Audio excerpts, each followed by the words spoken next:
preservation of Tibetan culture and garners worldwide support for Tibetan autonomy on the global stage. Similarly, from 1309 to 1376, the Pope of Catholicism had been in exile in Avignon. Despite this, he was recognized as the head of state as well as head of the Church, and given full privileges of the position after their return to Rome. Even in 1861, much of the papal territories had been lost, leaving the Pope with no sovereign territory other than the papal residence and related buildings. Yet his temporal powers were still acknowledged. He was recognized as a head of state, and later, the Lateran Treaty of 1929 formally re-established papal sovereignty over the Vatican City. The Sovereign Order of Malta further exemplifies this principle, retaining international recognition as a sovereign entity despite the permanent loss of their territory upon Napoleon's invasion in June 1798. Despite such permanent loss of territory, the sovereignty and the international legal personality of the Sovereign Order of Malta continue to persist. Much later in 1894, the order settled in Rome and acquired two properties, the Magistral Palace and the Magistral Villa that received extraterritorial status. Today, the order maintains diplomatic relations with 112 countries, issues its own diplomatic passports, currency stamps, and vehicle registration plates, and has been granted observer status in the United Nations. All these examples of state re-establishment illustrate the principle of continuity of states, as per international law, that a state's legal personality persists over time. A nation continues to exist even after a complete loss of territory. A far more striking example is of the oceanic countries, which are under the threat of their entire nation being drowned and submerged due to rising sea levels owing to global warming. In response to such existential threat of climate change, Pacific Island nations, including Tuvalu, have enacted constitutional amendments and made international declarations affirming that their nation and their sovereign rights will continue to persist, despite their entire territory being lost to the sea.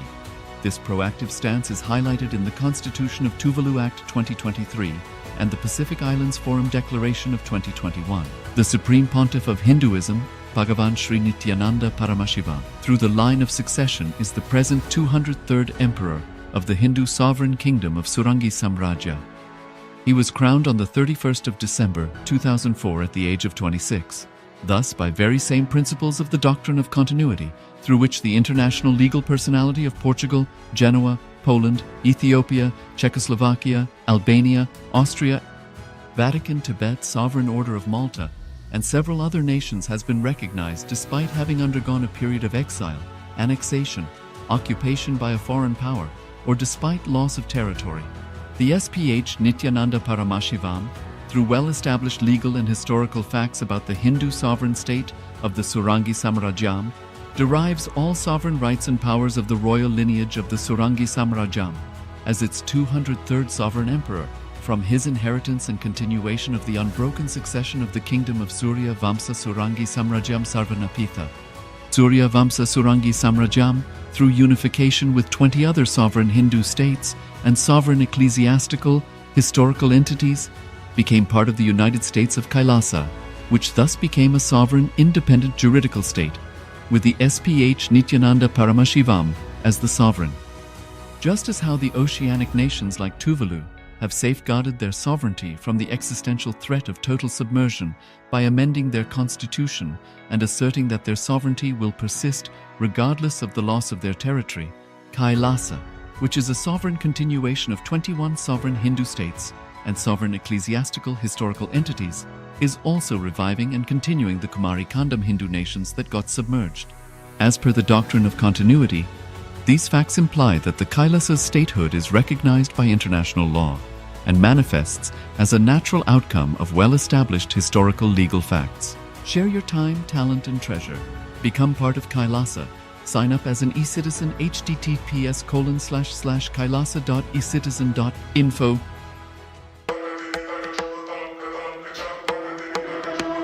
With Paramashiva's grace, we have evolved UAN, United Nations for Ancient Nations. Paramashiva successfully manifested, and now he is introducing this to all of you, to the world formally, United Ancient Nations. It is United Nations for ancient indigenous nations. This is a profound intergovernmental body.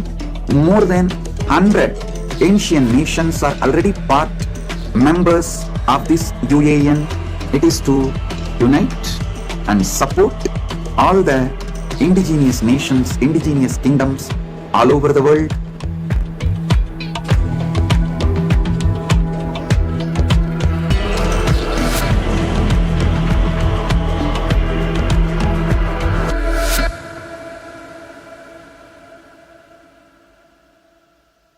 Around 5,000 years ago, at the end of Mahabharat War, the ancient enlightened Hindu civilization consisted of 10,000 Hindu traditions, or sampradayas, that existed in 56 Hindu nations, 200 Hindu kingdoms, 1,700 Hindu provinces that covered more than 6 million kilometers square of Asia. The Supreme Pontiff of Hinduism, SPH, Bhagavan Sri Nithyananda Paramashivoham, is the reviver of Kailasa, this ancient enlightened Hindu civilizational nation. Kailasa is an unbroken cultural, religious, historical, civilizational, and sovereign continuation and revival of multiple of these historical Hindu sovereign states and Hindu ecclesiastical entities. The unbroken continuity of these ancient Hindu nations through Kailasa results in the legal recognition of Kailasa as per the international customary law, particularly the doctrine of continuity. The international law, the doctrine of continuity, implies that upheavals and revolutions within a country, changes in government, territorial adjustments, measures taken during military occupation, or other internal transformations do not negate the existence of the country, do not affect the legal personality and international obligations of the country or state. The Vienna Convention on Succession of States in Respect of Treaties, 1978, addresses these principles of the doctrine of continuity as it outlines international law during situation of state succession or continuation. International law recognizes a state's legal personality by recognizing its identity. This perspective extends even during the period when the given state or country is annexed or occupied by a foreign power. Even in such cases, the legal personality of the state is considered to persist, enabling its subsequent re-establishment. Historical examples dating back to the 18th century include cases like Portugal and Genoa that were re-established after the Vienna Congress of 1815. More recent examples include countries such as Poland, Ethiopia, Czechoslovakia, Albania, and Austria that were re-established after World War II.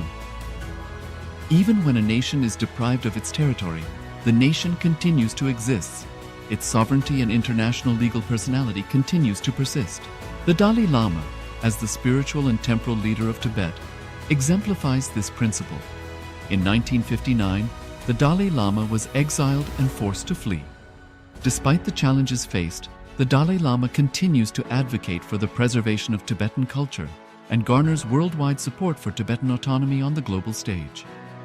Similarly, from 1309 to 1376, the Pope of Catholicism had been in exile in Avignon. Despite this, he was recognized as the head of state as well as head of the church and given full privileges of the position after their return to Rome. Even in 1861, much of the papal territories had been lost, leaving the Pope with no sovereign territory other than the papal residence and related buildings. Yet his temporal powers were still acknowledged. He was recognized as a head of state, and later, the Lateran Treaty of 1929 formally re-established papal sovereignty over the Vatican City. The Sovereign Order of Malta further exemplifies this principle, retaining international recognition as a sovereign entity despite the permanent loss of their territory upon Napoleon's invasion in June 1798. Despite such